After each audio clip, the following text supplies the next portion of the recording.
Hi friends, welcome back to my channel. ನಾನು ಮಾಡ್ತಾ ಇರ್ತಕ್ಕಂಥ ಇಂದಿನ ರೆಸಿಪಿ ಹೀರೆಕಾಯಿನ ಹಾಕ್ಕೊಂಡು ಬಸ್ಸಾರು ಮಾಡೋಣ. ಇದು ಮುದ್ದೆ ಜೊತೆಗೆ ತುಂಬಾ ಚೆನ್ನಾಗಿರುತ್ತೆ.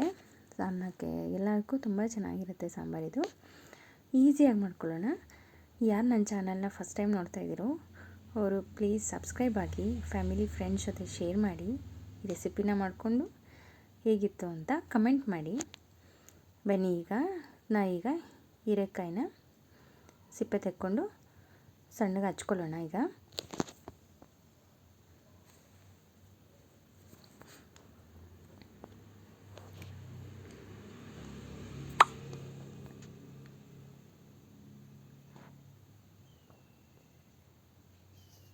ಸಣ್ಣಗೆ ಹಚ್ಕೊಂಡು ನೀರಿಟ್ಕೊಳ್ಳೋಣ. ಈಗ ಕುಕ್ಕರಲ್ಲಿ ನೀರಿಟ್ಕೊಂಡು ಹೀರೆಕಾಯಿನ ತೊಳ್ಕೊಂಡು ಕುಕ್ಕರ್ಗೆ ಹಾಕ್ಕೊಳ್ಳೋಣ. ಹಾಗೆ ಹೆಸರು ಕಾಳು ಮತ್ತು ಬೇಳೆನೂ ಅಷ್ಟೇ ಹಾಗೆ ತೊಳ್ಕೊಂಡು ಕುಕ್ಕರ್ಗೆ ಹಾಕ್ಕೊಳ್ಳೋಣ. ಹೀರೆಕಾಯಿ ಅಲ್ಲದೆ ಬರೀ ಬೀನ್ಸ್ ಹಾಕ್ಕೊಂಡು ಮಾಡ್ಕೋಬೋದು. ಬೇರೆ ರೀತಿ ಸೊಪ್ಪುಗಳು ಸಹ ಹಾಕ್ಕೊಂಡು ಇದೇ ರೀತಿ ಸಹ ಮಾಡ್ಕೋಬೋದು. ಒಂದೊಂದು ಸೊಪ್ಪುಗಳಲ್ಲಿ, ಒಂದೊಂದು ತರಕಾರಿಗಳಲ್ಲಿ ಒಂದೊಂದು ಥರ ಟೇಸ್ಟಾಗಿ ಚೆನ್ನಾಗಿರುತ್ತೆ ಸಾಂಬಾರು. ಈಗ ನಾನು ಹೀರೆಕಾಯಿನ ಹಾಕ್ಕೊಂಡು ಮಾಡ್ತಾಯಿದ್ದೀನಿ. ರುಚಿಗೆ ತಕ್ಕಷ್ಟು ಉಪ್ಪನ್ನು ಹಾಕ್ಕೊಂಡು ಈಗ ಕುಕ್ಕರ್ನ ಲಿಡ್ ಕ್ಲೋಸ್ ಮಾಡಿ ಒಂದು ವಿಷಲ್ನ ಕೂಗಿಸ್ಕೊಳ್ಳೋಣ. ಈಗ ಅದು ಕೂಗಲಿ ಅಷ್ಟರಲ್ಲಿ ನಾವು ಮಸಾಲೆಗೆ ರೆಡಿ ಮಾಡ್ಕೊಳ್ಳೋಣ. ಈಗ ಒಂದು ಪ್ಯಾನ್ ಇಟ್ಕೊಂಡು ಒಂದು 2 ಸ್ಪೂನಷ್ಟು ಆಯಿಲ್ನ ಹಾಕ್ಕೊಂಡು ಆಯಿಲ್ ಬಿಸಿ ಆಗಲಿ.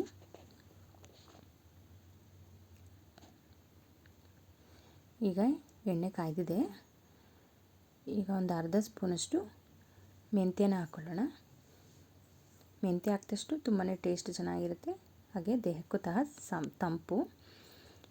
ಹಾಗೆ ಈಗ 1/4 ಸ್ಪೂನಷ್ಟು ಮೆಣಸನ್ನು ಹಾಕ್ಕೊಳ್ಳೋಣ. ಹಾಗೆ 1 ಸ್ಪೂನಷ್ಟು ಜೀರಿಗೆನ ಸಹ ಹಾಕ್ಕೊಳ್ಳೋಣ. ತುಂಬ ಹಾಕಿದ್ದೀನಿ ಜೀರಿಗೆ ನಾನು, ಇನ್ನು ಸ್ವಲ್ಪನೂ ಹಾಕ್ಕೊಳ್ಳೋಣ. ಜೀರಿಗೆ ಹಾಕಿದಷ್ಟು ಬಸ್ಸಾರು ಟೇಸ್ಟು ತುಂಬ ಚೆನ್ನಾಗಿರುತ್ತೆ.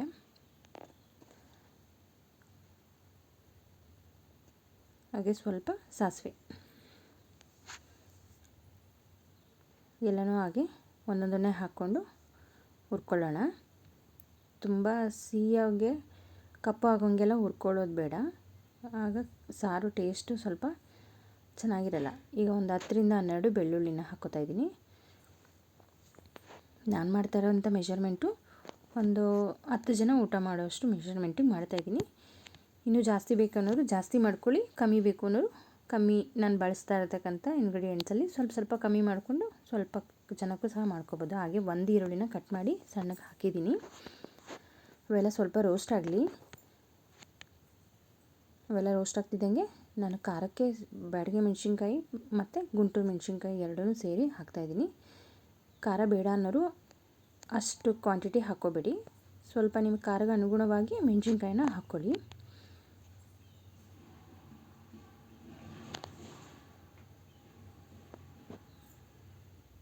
ಎಲ್ಲನೂ ಚೆನ್ನಾಗಿ ರೋಸ್ಟ್ ಆಗಬೇಕು. ಈಗ 1 ನಿಂಬೆಹಣ್ಣು ಗಾತ್ರದ ಹುಣಸೆಹಣ್ಣು ಹಾಕ್ಕೊಳ್ಳಿ. ಅದು ಚೆನ್ನಾಗಿ ರೋಸ್ಟ್ ಆಗಬೇಕು. ಹಿಂಗೆ ಮಾಡೋದ್ರಿಂದ ಸಾರು ತುಂಬಾ ಟೇಸ್ಟಾಗಿರುತ್ತೆ.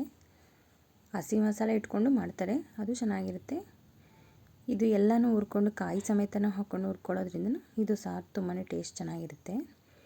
ಈಗ ಸ್ವಲ್ಪ ಕೊಬ್ಬರಿನ ಹಾಕ್ಕೋತಾ ಇದ್ದೀನಿ. ನಾನು ಹಸಿಕಾಯಿನ ಯೂಸ್ ಮಾಡ್ತಾಯಿಲ್ಲ, ಕೊಬ್ಬರಿ ತುರಿನ ಹಾಕಿದ್ದೀನಿ. ಎಲ್ಲ ಒಂದೊಂದಾದಮೇಲೆ ಒಂದೊಂದು ಇಂಗ್ರೀಡಿಯೆಂಟ್ಸ್ನ ನಾನು ಹಾಕಿರೋ ಥರನೇ ಹಾಕ್ಕೊಂಡು ಎಲ್ಲನೂ ಸಪ್ರೇಟಾಗಿ ಎಲ್ಲ ಫ್ರೈ ಆಗಬೇಕು.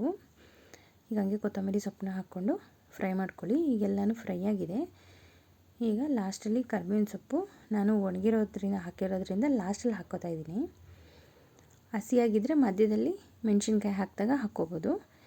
ಈಗ ಎಲ್ಲ ಚೆನ್ನಾಗಿ ಫ್ರೈ ಆಗಿದೆ. ಇದು ಸ್ವಲ್ಪ ಕೂಲ್ ಆಗಲಿ. ತಣ್ಣಗಾದಮೇಲೆ ಮಿಕ್ಸಿಗೆ ಹಾಕ್ಕೊಂಡು ನುಣ್ಣಗೆ ರುಬ್ಕೊಳ್ಳೋಣ. ಈಗ ಅದು ತಣ್ಣಗಾಗಿದೆ. ಈಗ ಅದನ್ನು ಮಿಕ್ಸಿ ಜಾರಿಗೆ ಹಾಕ್ಕೊಂಡು ಸ್ವಲ್ಪ ನೀರನ್ನ ಸೇರಿಸ್ಕೊಂಡು ನುಣ್ಣಗೆ ರುಬ್ಕೊಳ್ಳೋಣ.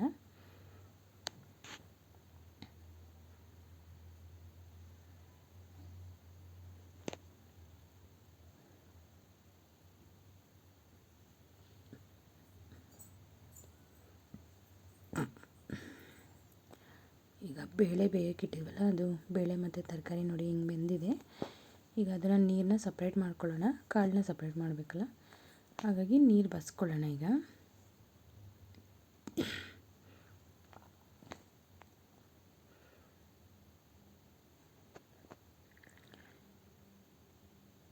ಈಗ ಬೇಳೆ ಕಾಳು ಎಲ್ಲ ಸಪ್ರೇಟಾಗಿ ಕೆಳಗಡೆ ಇರೋದ್ರಿಂದ ನಮಗೆ ರುಬ್ಬಕ್ಕೆ ಎತ್ಕೊಳ್ಳೋಕ್ಕೂ ಸರಿ ಹೋಗುತ್ತೆ. ಈಗ ಮಿಕ್ಸಿಲಿ ಫಸ್ಟ್ ಮಸಾಲೆ ಹಾಕಿರೋದನ್ನ ಈ ರೀತಿಯಾಗಿ ತುಂಬ ನುಣ್ಣಗೇನು ರುಬ್ಬಿಲ್ಲ, ಸ್ವಲ್ಪ ತರಿಯಾಗೇ ಇದೆ. ಈಗ ಕಾಳನ್ನ ಹಾಕ್ಕೊಂಡು ರುಬ್ಕೊಂಡ್ರೆ ನುಣ್ಣಗೆ ಸರಿ ಹೋಗುತ್ತೆ. ಈಗ ಕಾಳು ಹಾಕಿದ್ದೀನಿ, ಸ್ವಲ್ಪ ನೀರು ಸೇರಿಸ್ಕೊಂಡು ಈಗ 1 ಸ್ಪೂನಷ್ಟು ಸಾಂಬಾರು ಪುಡಿನ ಹಾಕ್ತಾಯಿದ್ದೀನಿ. ಸಾಂಬಾರು ಪುಡಿ ಹಾಕ್ಕೊಂಡು ಹಾಗೆ ಸ್ವಲ್ಪ ಕೊತ್ತಂಬರಿ ಸೊಪ್ಪನ್ನ ಹಾಕ್ಕೊಂಡು ಈಗ ನುಣ್ಣಗೆ ರುಬ್ಕೊಳ್ಳೋಣ. ಈಗ ನುಣ್ಣಗೆ ರುಬ್ಕೊಂಡಾದಮೇಲೆ ಒಂದು ಪಾತ್ರೆಗೆ ಒಗ್ಗರಣೆಗೆ ಇಟ್ಕೊಳ್ಳೋಣ. ಒಂದು ಪಾತ್ರೆ ಇಟ್ಕೊಂಡು ಸ್ವಲ್ಪ ಎಣ್ಣೆ, ಒಂದು 2 ಸ್ಪೂನಷ್ಟು ಎಣ್ಣೆನ ಹಾಕ್ಕೊಂಡು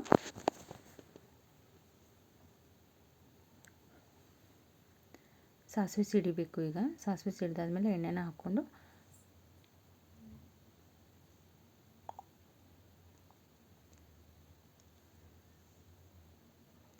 ಸಾಸಿವೆ ಸಿಡಿತಾ ಇದೆ. ಈಗ ಎಣ್ಣೆನ ಸೇರಿಸ್ಕೊಳ್ಳೋಣ. ಎಣ್ಣೆ ಸೇರಿಸ್ಕೊಂಡಾದ್ಮೇಲೆ ಒಂದು 2ರಿಂದ 3 ಬೆಳ್ಳುಳ್ಳಿನ ಜಜ್ಕೊಂಡಿದ್ದೀನಿ. ಜಜ್ಕೊಂಡಿರೋ ಬೆಳ್ಳುಳ್ಳಿನೂ ಹಾಕ್ಕೊಳ್ಳೋಣ.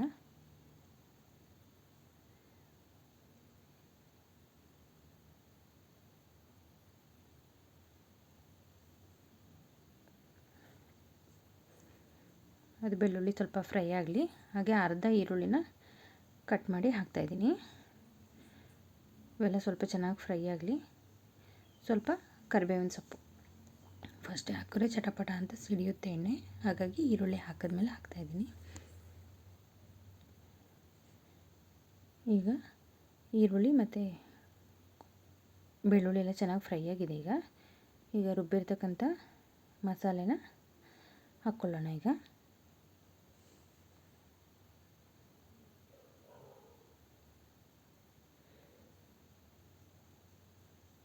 ನೋಡಿ ಇಷ್ಟು ನುಣ್ಣಗಿದೆ. ಈಗ ರುಬ್ಬಿರ್ತಕ್ಕಂಥ ಮಸಾಲೆನ ಹಾಕ್ಕೊಂಡು ಆವಾಗಲೇ ಕಾಳು ಬಸಿರ್ತಕ್ಕಂಥ ನೀರನ್ನು ಎಲ್ಲನೂ ಸೇರಿಸ್ಕೊಳ್ಳೋಣ.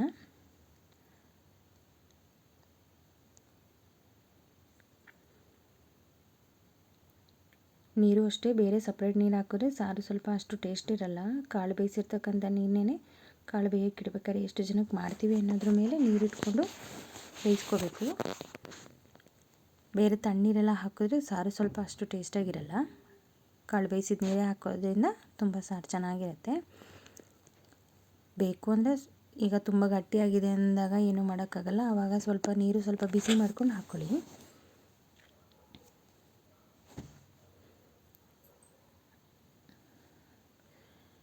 ಈಗ ಕೈ ಆಡಿಬಿಟ್ಟು ಅದು ಸಾಂಬಾರು ಕುದಿಯೋಕ್ಕೆ ಬಿಡೋಣ. ಒಂದು 10 ನಿಮಿಷಗಳ ಕಾಲ ಸಾಂಬಾರು ಚೆನ್ನಾಗಿ ಕುದಿಬೇಕು. ಮಸಾಲೆ ಎಲ್ಲ ಚೆನ್ನಾಗಿ ಫ್ರೈ ಆದರೆ ಸಾರು ತುಂಬಾ ಚೆನ್ನಾಗಿರುತ್ತೆ. ಈಗ ಸಾರು ಕುದೀತಾ ಇರಲಿ, ಅಷ್ಟರಲ್ಲಿ ಕಾಳಿಗೆ ಒಗ್ಗರಣೆನ ಮಾಡ್ಕೊಳ್ಳೋಣ. ಈಗ ಒಂದು ಪ್ಯಾನ್ ಇಟ್ಕೊಂಡಿದ್ದೀನಿ. ಪ್ಯಾನು ಬಿಸಿ ಆಗಲಿ. ಬಿಸಿ ಆದಮೇಲೆ ಒಂದು 2ರಿಂದ 3 ಸ್ಪೂನಷ್ಟು ದೊಡ್ಡ ಸ್ಪೂನಲ್ಲಿ ಎಣ್ಣೆನ ಹಾಕ್ಕೊಳ್ಳೋಣ. ನೀರೆಲ್ಲ ಡ್ರೈ ಆಗಬೇಕು ಪ್ಯಾನಲ್ಲಿ. ಈಗ ಪ್ಯಾನ್ ಚೆನ್ನಾಗಿ ಕಾಯ್ದಿದೆ. ಒಂದು 3 ಸ್ಪೂನಷ್ಟು ಎಣ್ಣೆನ ಹಾಕ್ತಾಯಿದ್ದೀನಿ. ಈ ಎಣ್ಣೆ ಚೆನ್ನಾಗಿ ಕಾಯ್ದ ಮೇಲೆ ಒಂದು 1/4 ಸ್ಪೂನಷ್ಟು ಸಾಸಿವೆನ ಹಾಕೋಣ.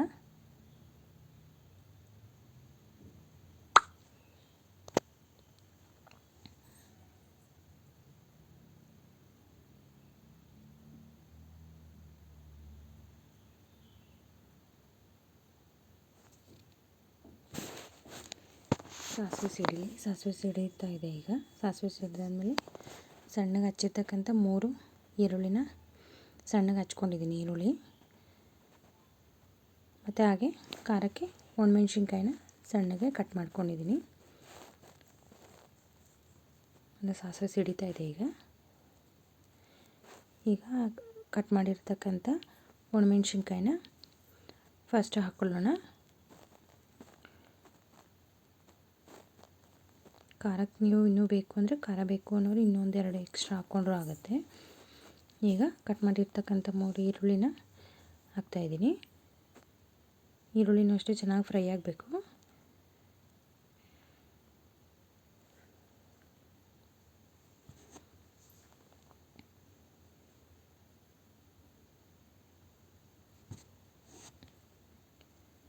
ಈಗ ಈರುಳ್ಳಿಗೆ ಎಷ್ಟು ಬೇಕೋ ಅಷ್ಟು ಉಪ್ಪನ್ನು ಹಾಕ್ಕೊಳ್ಳೋಣ. ಯಾಕೆಂದರೆ ಕಾಳಿಗೆ ಹಾಕಿದ್ದೀವಿ ಆಗಲೇ, ಕಾಳು ಬೇಯಕ್ಕೆ ಬೇಕಾದರೆ. ಈಗ ಈರುಳ್ಳಿಗೆ ಎಷ್ಟು ಬೇಕೋ ಅಷ್ಟು ಮಾತ್ರ ಹಾಕ್ಕೊಳ್ಳಿ, ಇಲ್ಲಾಂದರೆ ಸಪ್ಪೆ ಸಪ್ಪೆ ಥರ ಇರುತ್ತೆ ಈರುಳ್ಳಿ. ಉಪ್ಪು ಹಾಕೋದ್ರಿಂದ ಚೆನ್ನಾಗಿರುತ್ತೆ. ಚೆನ್ನಾಗಿ ಬೇಯ್ತಾ ಇದೆ ಈರುಳ್ಳಿ. ಈಗ 1/4 ಸ್ಪೂನಷ್ಟು ಸಾಂಬಾರು ಪುಡಿನ ಹಾಕ್ತಾಯಿದ್ದೀನಿ. ಕಾಳಿಗೆ ಹಾಕೋದ್ರಿಂದ ತುಂಬಾ ಟೇಸ್ಟ್ ತುಂಬಾ ಚೆನ್ನಾಗಿರುತ್ತೆ. ಹಾಗೆ ನಾನಿಲ್ಲಿ ಸ್ವಲ್ಪ ಕಡಲೆಕಾಯಿ ಬೀಜನ ತರ್ತರಿಯಾಗಿ ಪುಡಿ ಮಾಡಿ ಹಾಕ್ತಾಯಿದ್ದೀನಿ. ಕಡಲೆಕಾಯಿ ಬೀಜನ ಹುರಿದು ಸ್ವಲ್ಪ ತರ್ತರಿಯಾಗಿ ಪುಡಿ ಮಾಡಿ ಹಾಕ್ತಾಯಿದ್ದೀನಿ. ಇದು ಹಾಕೋದ್ರಿಂದ ಕಾಳು ತುಂಬಾ ಟೇಸ್ಟಾಗಿರುತ್ತೆ. ಎಲ್ಲರೂ ಸಹ ಇಷ್ಟಪಟ್ಟು ತಿಂತಾರೆ. ಬೇಡ ಅನ್ನೋರು ಸ್ಕಿಪ್ ಮಾಡ್ಬೋದು. ಈಗ ಮಾಡಿ ನೋಡಿ, ತುಂಬ ಚೆನ್ನಾಗಿರುತ್ತೆ. ಈಗ ಬೇಯಿಸಿರ್ತಕ್ಕಂಥ ಕಾಳನ್ನ ಹಾಕ್ಕೊಂಡು ಸ್ವಲ್ಪ ಕೊಬ್ಬರಿ ತುರಿ ಇದೆ, ಕೊಬ್ಬರಿ ತುರಿನ ಸೇರಿಸ್ಕೊಂಡು ಚೆನ್ನಾಗಿ ಮಿಕ್ಸ್ ಮಾಡ್ಕೊಳ್ಳೋಣ. ಎಲ್ಲ ಮಿಕ್ಸ್ ಮಾಡಿಕೊಂಡ್ರೆ ಅಷ್ಟರಲ್ಲಿ ಚೆನ್ನಾಗಿ ಬೆಂದಿರುತ್ತೆ ಈರುಳ್ಳಿ.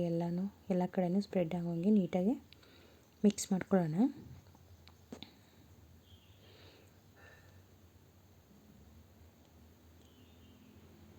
ಸ್ವಲ್ಪ ಕೊತ್ತಂಬರಿ ಸೊಪ್ಪು, ಸ್ವಲ್ಪ ಕರಿಬೇವಿನ ಸೊಪ್ಪು ಲಾಸ್ಟಲ್ಲೇ ಹಾಕ್ತಾಯಿದ್ದೀನಿ. ಈಗೆಲ್ಲವೂ ಚೆನ್ನಾಗಿ ಮಿಕ್ಸ್ ಮಾಡ್ಕೊಳ್ಳೋಣ. ಚೆನ್ನಾಗಿ ಮಿಕ್ಸ್ ಮಾಡಿಕೊಂಡ್ರೆ ಪಲ್ಯ ರೆಡಿ.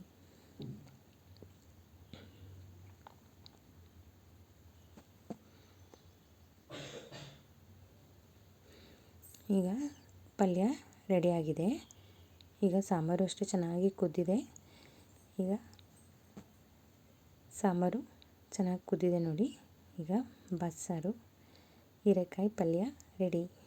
ಮುದ್ದೆ ಜೊತೆಗೆ ಸೂಪರ್ ಕಾಂಬಿನೇಷನ್. ಹೇಗಿತ್ತು ಅಂತ ಟ್ರೈ ಮಾಡಿ, ರೆಸಿಪಿ ಟ್ರೈ ಮಾಡಿ, ಹಾಗೆ ಕಮೆಂಟ್ ಮಾಡಿ. Thank you. ಲೈಕ್ ಮಾಡಿ, ಶೇರ್ ಮಾಡಿ.